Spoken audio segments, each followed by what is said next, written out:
డబ్బు, అనారోగ్యం, ఉద్యోగం, వ్యాపారం, అప్పులతో బాధపడుతున్నారా? మీకోసమే లాంచ్ యువర్ ఫ్యూచర్ ప్రోగ్రామ్. నమస్తే, welcome back to Suman TV. Present మనతో పాటు ఉన్నారు అనలిస్ట్ మందరి కృష్ణారెడ్డి గారు. నమస్తే సార్. నమస్తే అమ్మా. సార్, రెంట్కి సంబంధించి మనం కొన్ని వీడియోలో మాట్లాడుకున్నాం. అంటే మామూలుగా అద్దెకు ఉండేవాళ్ళు ఒక్కొక్కరు కొంతమంది అంటూ ఉంటారు, 8 ఏళ్ళు 10 ఏళ్ళు 12 ఏళ్ళ నుంచి కనుక ఒకే ఇంట్లో రెంట్కుంటే తర్వాత దాన్ని మనము ఓనర్షిప్ చేసేసుకోవచ్చు, మనం సొంతం చేసుకోవచ్చు అనే కొన్ని రైట్స్ ఉంటాయి. అది ఒక హక్కుగా మారుతుందనే కూడా ఒక మాటలు వింటూ ఉంటాం. ఎక్కువ వేలు ఉంటే మనం ఇది సొంతం చేసుకోవచ్చు అనేసి. మరి రీసెంట్గా సుప్రీంకోర్టు ఇచ్చినటువంటి తీర్పుకు సంబంధించి అద్దె ఇంటి చట్టాలు ఏం చెప్తున్నాయి సార్? వాస్తవంగా భారతదేశంలో సమాజంలో కొన్ని సరిగ్గా తెలియనటువంటి చట్టాల గురించి 10 ఏళ్ళు 12 ఏళ్ల తర్వాత ఎవరైనా 12 ఏళ్ల దాకా ఒక ఇంట్లో ఉంటే, లేదా ఒక కమర్షియల్ కాంప్లెక్స్లో కూడా ఒక ల్యాండ్లో కానీ ఉండి మనం అద్దె కడుతున్నా సరే, రెంట్కు తీసుకున్నా సరే 12 సంవత్సరాలు దాటితే అది ఓనర్షిప్ వచ్చేస్తుంది. మనకు అమ్మదలుచుకున్నా కూడా మనకే అమ్మాలి, టెనెంట్కే అమ్మాలి, వేరే వాడికి అమ్మడానికి వీల్లేదు, మనల్ని బలవంతంగా పంపించడానికి వీల్లేదు. ఒక రకంగా మనకు కూడా ఓనర్షిప్ వచ్చినట్టుగానే లెక్కేసుకోవచ్చు అనేది కొంతమంది అడ్వకేట్లు వాళ్ళని తప్పుదోవ పట్టిస్తున్నారు. వాస్తవంగా చెప్పాలంటే కొంతమంది అడ్వకేట్లు కూడా తప్పుదోవ పట్టిస్తున్నారు. రే, నువ్వు 12 ఏళ్ళ ఉన్నావు కదా, ఇంకా నేను ఓనర్ ఏం చేయలేడు, నువ్వు నీకే ఓనర్షిప్ రావాలని చెప్పి, నువ్వే ఓనర్ అని చెప్పి క్లెయిమ్ చేయమని కూడా కేసులు వేసినవి చాలా ఉన్నాయి. ఇది చాలా చట్టాన్ని సరిగ్గా అవగాహన చేసుకోకపోవడమని మనం చెప్పొచ్చు. ఇక్కడ చెప్పేది ఏమిటంటే, ఒక కేసు మనం తీసుకున్నాం. సుప్రీంకోర్టు ఈ మధ్య ఇటీవల ఒక జడ్జిమెంట్ ఇచ్చింది, క్లారిటీ వచ్చేట్టుగా ఒక జడ్జిమెంట్ ఇచ్చింది.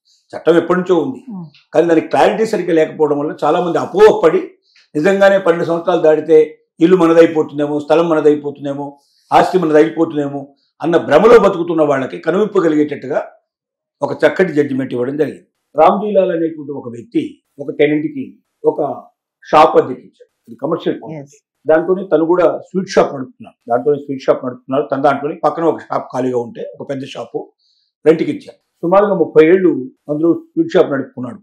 అందులో ఏదో ఒక తన కమర్షియల్ సంబంధించినటువంటి ఏదో ఒక బిజినెస్ నడుపుకున్నాడు. ఆ వ్యక్తి టెనెంట్ తీసుకున్నవాడు, అంటే ఎవరైతే అద్దెకు తీసుకున్నాడో అతను చనిపోయాడు. రామ్జీ అనేవాడు చనిపోయాడు. రామ్జీ చనిపోతే రామ్జీ ఏం చేశాడంటే ఒక బిల్లు రాశాడు. ఆ బిల్లులో తన కోడలికి పూర్తిగా ఆస్తి మీద అధికారం ఉండేటట్టుగా, పూర్తిగా తనే యజమానిలాగా వ్యవహరించడానికి వీలుగా ఉండేటట్టుగా బిల్లు రాశాడు. బిల్లు రాసినప్పుడు ఆ కోడలు ఏం చేసిందంటే, మాకు స్వీట్ షాప్ మేము నడుపుతున్నాం, దీంట్లో ఇంకా మాది ఎక్స్టెండ్ చేసుకోవాలి, ఇంకా పెంచుకోవాలనుకుంటున్నాం మేము, కాబట్టి అది మీరు ఖాళీ చేస్తే మేము దాని డబ్బులు కూడా మేము పెట్టుకొని మా వ్యాపారాన్ని డెవలప్ చేసుకోవాలనుకుంటున్నాం, మీరు వెంటనే ఖాళీ చేయండి అని చెప్పి నోటీస్. ఈ నోటీస్ పెట్టుకొని ఏం చేశాడంటే, అతను కింది కోర్టుకు వెళ్ళాడు. కింది కోర్టుకు వెళ్ళి అక్కడ అతను ఛాలెంజ్ చేశాడు. ఏమని? అసలు ఈవిడే యజమానురాలే కాదు, రామ్జీ అనేవాడు నాకు ఇచ్చాడు, అగ్రిమెంట్ రాసి ఇచ్చాడు. అసలు రామ్జీ కూడా యజమాని కాదు, రామ్జీ మామగారు ఎవరో ఆయనకి ఇచ్చాడు, ఆయన నాకు రాసి ఇచ్చాడు. కాబట్టి అసలు ఈ కోడలనే దానికి అసలు నాకు నోటీస్ ఇవ్వడానికి అధికారమే లేదు. ఆవిడ ఆస్తికి యజమానురాలే కాదు. ఆవిడకి ఏదైతే విల్లు రాయబడిందన్నారో ఆ విల్లు అంతా కూడా ఫ్రాడ్, ఆ విల్లు ఒరిజినల్ కాదు, దుకాయించడానికి పనిచేస్తోంది అని ఇలాగా కోర్టుకు విన్నవించుకున్నాడు. కింది కోర్టు ఏం చెప్పిందంటే, అసలు యజమానురాలే కానప్పుడు నీకు నోటీస్ ఇవ్వడానికి అవకాశమే లేదు, కాబట్టి ఈ నోటీస్ చెల్లదు, నువ్వు ఖాళీ చేయాల్సిన అవసరం లేదని చెప్పి జడ్జిమెంట్ అతనికి అనుగుణంగా ఇచ్చింది. ఆ తర్వాత ఆ కోడలు ఏం చేసిందంటే, జిల్లా కోర్టుకు వెళ్ళింది. డిస్ట్రిక్ట్ కోర్టులో ఛాలెంజ్ చేసింది. డిస్ట్రిక్ట్ కోర్టు జడ్జి గారు కూడా ఏం చేశారంటే, కింది కోర్టు ఇచ్చినటువంటి తీర్పే సరైన తీర్పు, ఇందులో ఏమీ జోక్యం చేసుకునే అవకాశం లేదు, టెనెంట్కి పూర్తిగా దాని మీద హక్కు ఉంది. ఎందుకంటే నోటీస్ ఇచ్చిన వాడు యజమాని కాదు కాబట్టి, నోటీస్ ఇచ్చిన వాడు యజమాని కానప్పుడు యజమానికి నోటీస్ ఇచ్చే హక్కు ఉంటుంది తప్ప వేరే వాళ్ళకి లేదు, కాబట్టి ఆ నోటీస్ చెల్లనేరదు, కాబట్టి అతను ఖాళీ చేయాల్సిన అవసరం లేదని మళ్ళీ డిస్ట్రిక్ట్ కోర్టు కూడా చెప్పేసి. ఈ 2 కోర్టులు అయిన తర్వాత కోడలు అక్కడ ఊరుకోకుండా హైకోర్టుకి వెళ్ళింది. హైకోర్టులో కూడా కోడలికి చుక్కేది లేదు, ఆ టెనెంట్కి అనుగుణంగానే తీర్పు వచ్చింది. కానీ పట్టు వదలని విక్రమార్కురాలాగా ఆవిడ సుప్రీంకోర్టు దాకా వెళ్ళింది. అప్పుడు కానీ సుప్రీంకోర్టు సరైనటువంటి నిర్వచనాన్ని చెప్పింది. ఫస్ట్ థింగ్ ఏంటంటే, టెనెంట్ ఈజ్ టెనెంట్ అంతే. వాడు ఎవడైనా కానీ అద్దెకు తీసుకున్నవాడు మాత్రమే, అతను యజమాని కానేరడు. దానికి సంబంధించిన యజమాని ఎవరు అనేది వాళ్ళు తెలుసుకుంటారు. యజమాని అవునా కాదని వాళ్ళ వారసులు ఎవరున్నారో వాళ్ళు తేల్చుకోవాల్సిన విషయం, నువ్వు తేల్చుకోవాల్సిన విషయం కాదు. ప్రస్తుతానికి ప్రాపర్టీ ఎవరి ఆధీనంలో ఉంది? వాళ్ళని ఆవిడ ఆధీనంలో ఉంది. ఆవిడకి రామ్జీ అనేటువంటి వాడు బిల్లు రాసిచ్చాడు. రామ్జీకి కూడా యజమాని కాదని నువ్వు అంటున్నావు. మరి రామ్జీ యజమాని కానప్పుడు రామ్జీ కదా నీకు ఇచ్చింది అగ్రిమెంటు, రామ్జీ కదా నీకు అద్దెకి ఇచ్చింది. మరి రామ్జీ యజమాని కానప్పుడు నువ్వు అద్దెకి ఇచ్చినప్పుడు నువ్వు ఎందుకు వచ్చావు? దాంట్లో ఎందుకు వచ్చావు నువ్వు? అంటే రామ్జీ యజమాని అనేటువంటి దానికి నువ్వు అంగీకరించే వచ్చావు, నువ్వు టెనెంట్గా అందులోకి వచ్చావు. నువ్వు ఎప్పుడైతే యాజమాన్యాన్ని అంగీకరించి నువ్వు అగ్రిమెంట్ రాసుకున్నావో అప్పుడు నువ్వు అతని యజమాని అయినట్టే లెక్క. యజమాని అతని మామగారు అతనికి ఎలా ఇచ్చాడంటే అతనికి మధ్యలో ఉన్నటువంటి సంబంధం, దీనికి సంబంధించిన విషయం కాదు. నువ్వు ఒప్పుకున్నావు కదా. మరి అతని ప్రాపర్టీ కానప్పుడు మీరు ఎట్లా అగ్రిమెంట్ రాస్తారంటే, మీరు అగ్రిమెంట్ రాస్తే చెల్లుబాటు కాదు కదా, నేను ఎట్లా వస్తాను అన్నాను కదా. అంటే నువ్వేం చేశావు? రామ్జీ నా యజమాని అని అంగీకరించి అతని దగ్గర నువ్వు రెంటల్ డీడ్ రాసుకొని నువ్వు దాంట్లోకి ఎంటర్ అయ్యావు. 30 ఏళ్ళు అయిపోయింది. ఆయన చనిపోయాడు. ఆయన కోడల పేరు మీద ఆయన బిల్లు ఇచ్చాడు. కొడుకు పేరు మీద ఇవ్వలేదు. ఎందుకు ఇవ్వలేదు మనకు సంబంధం లేదు. దానికి రకరకాల కారణాలు మనకు సంబంధం లేదు. నువ్వు యజమాని కాదు. యజమాని తరపున నీకు ఒక ఆర్డర్ వచ్చింది, రిక్వెస్ట్ చేశారు. వాళ్ళే ఇప్పుడు ప్రస్తుతానికి ఆధీనంలో ఉన్నది. వాళ్ళ ఆధీనంలో పూర్తిగా ప్రాపర్టీ అంతా వాళ్ళ ఆధీనంలో ఉంది. వాళ్ళని ఎవరు ఛాలెంజ్ చేయలేదు. నువ్వు యజమాని కాదు, ఈ ప్రాపర్టీలో ఎలా ఉంటున్నావు వాళ్ళ వారసులు ఎవరు ఛాలెంజ్ చేయలేదు. వాళ్ళ వారసులు ఛాలెంజ్ అయినప్పుడు నీకేం సంబంధం? నీకు నోటీస్ ఇచ్చినప్పుడు నువ్వు ఖాళీ చేయాల్సిన బాధ్యత నీకుంది. టెనెంట్ ఎప్పటికీ యజమాని కాలేడు. చాలా క్లియర్గా స్పష్టంగా సుప్రీంకోర్టు ఇచ్చిన జడ్జిమెంట్ ఇది. టెనెంట్ ఎప్పుడు యజమాని కాలేడు.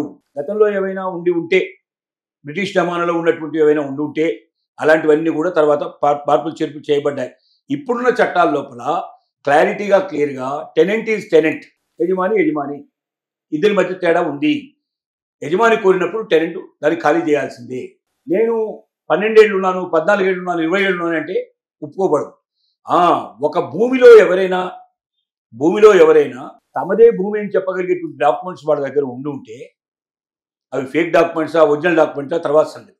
ఒక డాక్యుమెంట్ తనదే అని, ఆ ల్యాండ్ తనదే, తనకు 12 వాళ్ళ ద్వారా సంక్రమించింది అనేటువంటి డాక్యుమెంట్ ఉండేటువంటి వాళ్ళు ఎవరైనా భూమి మీద ఉన్నట్టయితే వాళ్లకు కొంతమేరకు హక్కులు ఉండేటువంటి అవకాశం ఉన్నది అనేది కొన్ని జడ్జిమెంట్స్ ఉన్నాయి. కానీ అది 100% కాదు. పూర్తిగా తనే హక్కుదారుడని నిరూపించుకోవాల్సిన బాధ్యత కూడా వాళ్ళ మీదే ఉంటుంది. అంటే ఇద్దరు క్లెయిమ్ చేశారనుకోండి, ఒకడు భూమిలో ఉన్నాడు ఇప్పుడు, ఒకడు భూమి మీద లేడు. అంటే ఆ భూమి మీద లేడు. కానీ ఒరిజినల్ డాక్యుమెంట్స్ నా దగ్గర ఉన్నాయి, ఇది నా ల్యాండ్, వీడు ఆక్రమించుకొని దీని లోపల వాడు గుడి చేస్తున్నాడో లేకపోతే ఇంకేం చేస్తున్నాడో వ్యవసాయం చేసుకుంటున్నాడు, కాబట్టి ఈ ల్యాండ్ నాది వాడిది కాదు అని చెప్పి, లేదా ఈ స్థలం నాది వాడి కాదు అని ఎవరైనా కోర్టుకు వెళ్ళాను. కోర్టుకు వెళ్ళినప్పుడు చిన్న అడ్వాంటేజ్ ఏమొస్తుందంటే, ఎవరైతే ప్రజెంట్గా ల్యాండ్ మీద ఉన్నారో వాళ్ళకు కొంచెం ఎక్కువగా అడ్వాంటేజ్ ఉంటుంది. అడ్వాంటేజ్ ఉన్నంత మాత్రం అతను ఓనర్గా గుర్తించబడడు. అతను క్లెయిమ్ చేస్తుంది ఏంటంటే, నేను 20 ఏళ్ళ నుంచి 30 ఏళ్ళ నుంచి ఈ భూమి మీద ఉన్నాను, ఈ ల్యాండ్లో ఉన్నాను, నేను యజమానిగానే ఉన్నాను, ఇక్కడ నేను టెనెంట్గా లేను, యజమానిగానే ఉన్నాను, కాబట్టి ఇది నా ల్యాండు, కావాల్సిన డాక్యుమెంట్స్ నా దగ్గర ఉన్నాయి, కాబట్టి నాకు న్యాయం చేయండి అని కోర్టుకు వెళ్ళే అవకాశం ఉంది. అవి ఒరిజినల్ డాక్యుమెంట్లా కాదా, అవి పనికొచ్చే డాక్యుమెంట్లా కాదా, ఫేక్ డాక్యుమెంట్లా అనేది కోర్టు నిర్ణయిస్తుంది. కానీ అక్కడ కొంత అడ్వాంటేజ్ ఎవరికి ఉంటుందంటే, భూమి మీద ఉన్న వాడికి కొంత అడ్వాంటేజ్ ఉంటుంది. వాడు టెనెంట్ కాకపోతే, వాడు టెనెంట్ అయితే 20 ఏళ్ళు ఉన్నా, 30 ఏళ్ళు ఉన్నా, 50 ఏళ్ళు ఉన్నా, టెనెంట్ ఈజ్ టెనెంట్, యజమాని. ఎప్పటికప్పుడు ఆ రకమైనటువంటి వాడు రాసుకున్న అగ్రిమెంట్ని రివైజ్ చేస్తూ పోతూ, లేకపోతే యాక్సెప్ట్ అయితే ఇద్దరు రెంట్ ఇచ్చుకుంటూ పోతూ, ఇవన్నీ కూడా వాడు టెనెంట్గానే ఉన్నాడు అనేది నిరూపించగలిగే అవకాశాలు మన దగ్గర ఉన్నప్పుడు అతను ఎప్పటికీ యజమాని కాలేడు.